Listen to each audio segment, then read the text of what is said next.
finishing strong. This is perhaps one of the best topics I've wanted to share in the course of the year, because it's possible to start strong and finish weak. Legend has it that in 1923, some 9 super rich men gathered together at Chicago Edge Water Beach Hotel.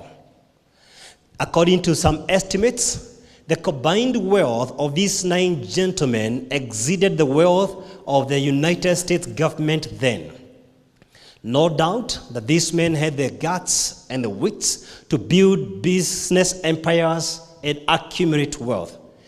But what has become enduring lessons over the years is neither their individual wealth, nor even their accumulated, or rather their combined wealth, but their fateful fall from glory. The first among them is Samuel Schwab, who was the president of the largest steel company then, Bethlehem Steel Corps. He died bankrupt. The second among them is Samuel Insull, the president of the then largest utility company, Midwest Holding. He died penniless. That among them is Arthur Cartwell, one of the greatest commodity merchandisers, a renowned wheat speculator. He died insolvent. Fourth among them is Howard Hubson, who was arguably the greatest leader in the world of gas, the president of Associated Gas and Electric System. He went insane. Number 5 among them was Albert Fall, who served in the cabinet of President Warren Harding. This man was pardoned from jail to be allowed to go and die peacefully in his home. Number 6 among them was Richard Whitney, who was the president of the New York Stock Exchange. He was jailed for life. Number 7 among them is Leon Fraser, who was the president of the Intermediary Bank of International Settlements. He committed suicide. Number 8 among them is another gentleman by the name Ival Kluger, the head of the greatest monopoly of the time, regarded by many people as the father of financial scams, pyramid schemes in the language of Kenya. He also committed suicide. And number 9 is Jesse Livermore, then the greatest bear of Wall Street. Once again, he committed suicide. That's why it's important, as much as we want to be trained, taught, and inspired on how to make a living, even more importantly, we ought to be retrained on how to live.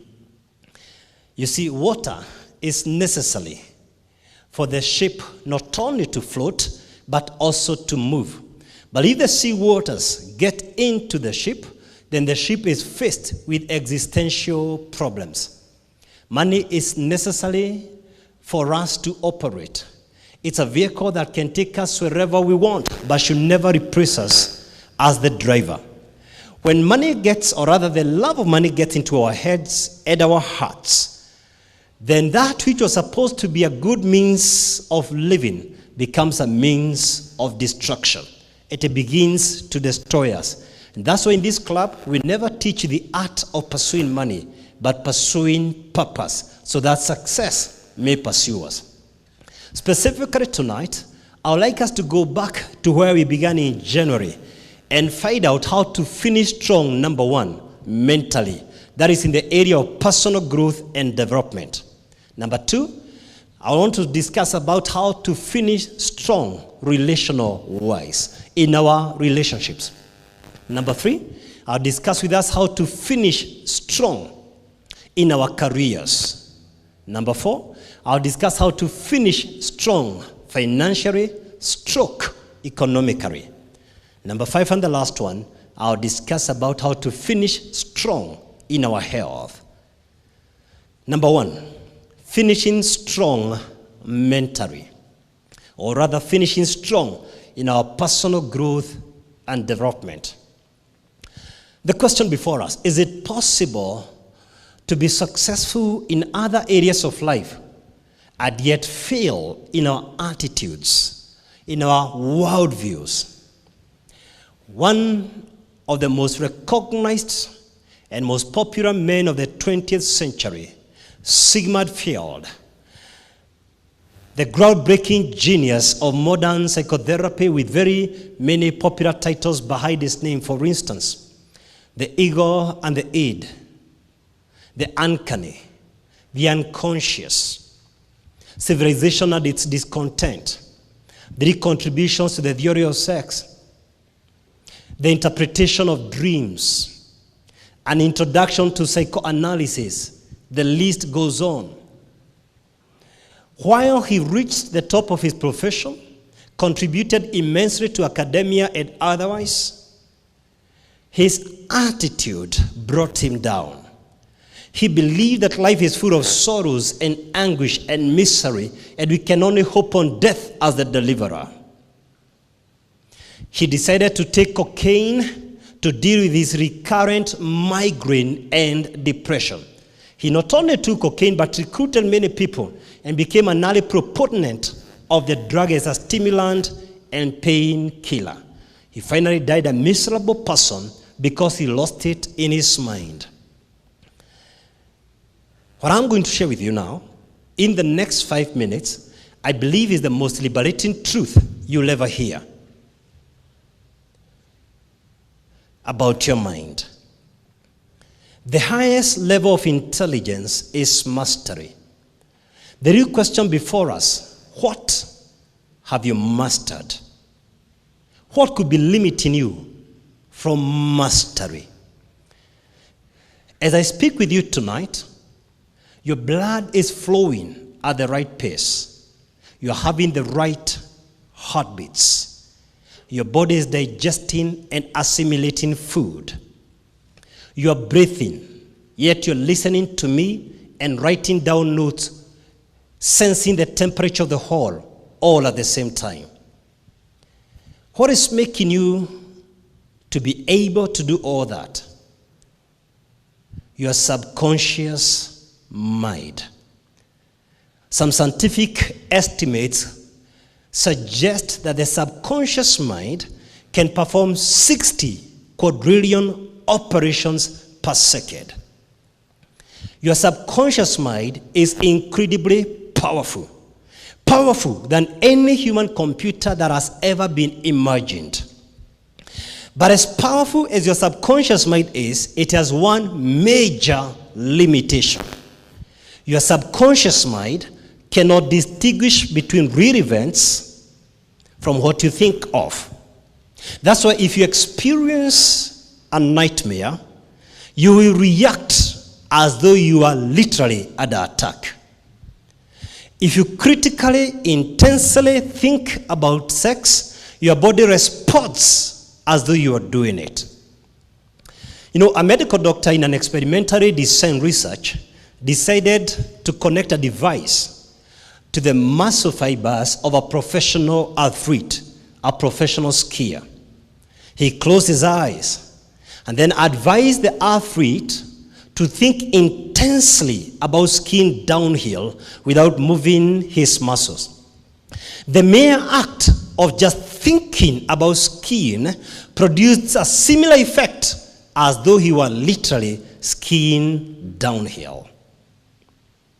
And this is what in medical science they call the placebo effect. Two groups of people suffering from the same ailment. One is given the actual treatment, and the other one is given a sugar pill. Placebo, if you like. After a certain duration, say, for argument's sake, 3 days, the two sets are checked, and they both respond similarly. Although one group was not treated physically, they were treated mentally. And the body responded as though they were treated. The tragic reality is this. While the mind contributes to your healing, your mind can contribute to sickness and disease. The opposite of placebo effect, we call it nocebo effect. N-O-C-E-B-O, nocebo effect. For example, if we played a game here with a lecturer here, a friend of mine, Dr. Momanyi, and he didn't know that I have played game with Miriam, And Miriam asked him, what are you doing in the auditorium? You look so sick, Momanyi. Can I call the ambulance or the taxi for you? And before he reaches down there, he meets the security guards waiting for him. Oh, sir, we are so sorry. We already knew what you're going through. The ambulance is already ready. And before he gets in the ambulance, the wife calls, or the girlfriend, or the daughter, whoever calls. Dad, do you want to go to Aga Khan or Nairobi Hospital? We knew all along you were unwell, but we didn't know it was that much. Believe me, this man who is listening to us will be admitted in ICU. We call it nocebo effect. Rather than contributing to your healing, the mind can actually create a disease. The human mind is powerful. We are products of our thoughts. So the real question tonight, what then contributes to our subconscious? What you see, what you hear, what you smell, what you feel, and what you taste. Some of the cartoons your children are watching are sinking violence into their system, and you wonder why your child is getting so rude by the day. Every single word you listen from the radio has a certain vibrational frequency, and it's never neutral. It's either positive or negative. While music is meant to soothe us, a lot of songs people listen, especially rock music, advocate for violence, suicide, homicide, hopelessness. And you continue feeding yourself with those words day in, day out, and you wonder why you never make progress, even though you've religiously come for a meeting, because the negative input far outweigh the positive inputs. Gossip, for instance. Whenever you gossip, you cannot do that without holding negative thoughts in your mind. And that produces cortisol, the stress hormone, into your blood system, which immediately compromises on your immune system, negatively influences the activity of white blood cells, causes ailments, even has the potential to promote weight gain. All from gossip alone. You can never gossip without hurting yourself. You see, on average, you have about 60,000 thoughts per day. And for most people, they have the same thoughts they had yesterday. Negative thoughts about something that happened yesterday or something that could happen tomorrow. When you jog, for instance, or any exercise, physical exercise, and you decide you're going to wake up in the morning and run for 3 or 4 kilometers, you immediately release a hormone we call endorphin, the good feel hormone, into your blood system. And that immediately enhances your happiness, your productivity, and your life longevity. Whatever you focus on, you fight. You focus on poverty, it becomes your lot. That's why we have 2 brothers from the same house. One is a millionaire, one is a pauper. Same opportunities, same upbringing, it's what you focus on. In fact, from a quantum physics perspective, all possibilities exist at any given moment. Jesus taught, ask, and you shall receive. Seek, and you shall find. Knock, and the door shall be opened for you. Matthew 7:7. I was keen to listen to the comments of David Rudisha after he smashed the 800-meter world record in the Summer Olympics in London 2012. As I was listening to this video, the man said, I knew I was the best. I had gold in my mind. I focused on breaking the world record. I knew it's good to win other races, but I knew there is something legendary about Olympics. He prepared to win. He was set to win. And when he went in the field, he said he never went there for tactical running. He went there to bring home gold. Legendary golfer Jack Nicklaus, he used to say, I never hit a golf ball, not even in practice, without first an in-depth, in-focus of the ball. I see the trajectory and the path. I see the ball rolling on the green grass, even the landing. before that video is crystal clear in my mind, I cannot hit the golf ball.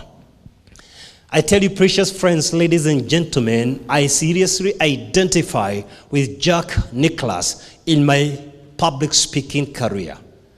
I can tell you this with integrity. I never go to any meeting before I have played the tape in my mind. And at the end of every single forum, it turns out exactly as I saw the tape in my mind. Whatever you focus on, you fight.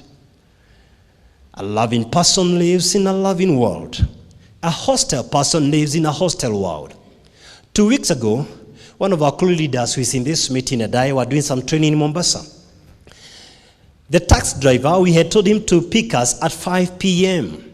He came slightly earlier. He came at 4:45. But even at that moment, he began to complain we are late. We were already 15 minutes ahead of schedule.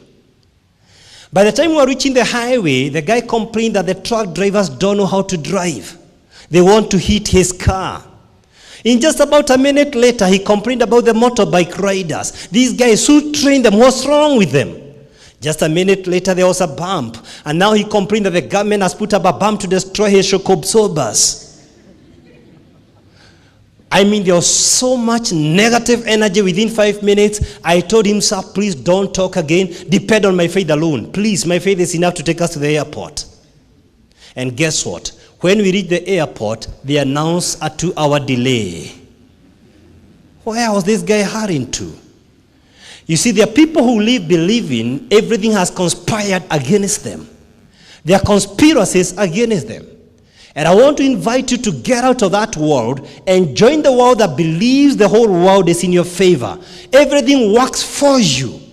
I read somewhere, all things work together for good to them that are in Christ Jesus. You see, in his long real estate career, Donald Trump used to say, if you're going to be thinking anyway, think big. The father of motor vehicles, Henry Ford, used to say, he who thinks he can and he who thinks he can't are both right. The overriding pillar of Sense 101 Life Club is your personal growth and development. We are here primarily to showcase your potential and to let you believe you can be all that you are designed to be. We are here primarily because we believe your mental capacity is limitless. If you become deliberate with your mental growth, I guarantee you the following. Number one, you will identify your purpose in life. You will appreciate your potential. You will learn how to identify, set, and achieve goals.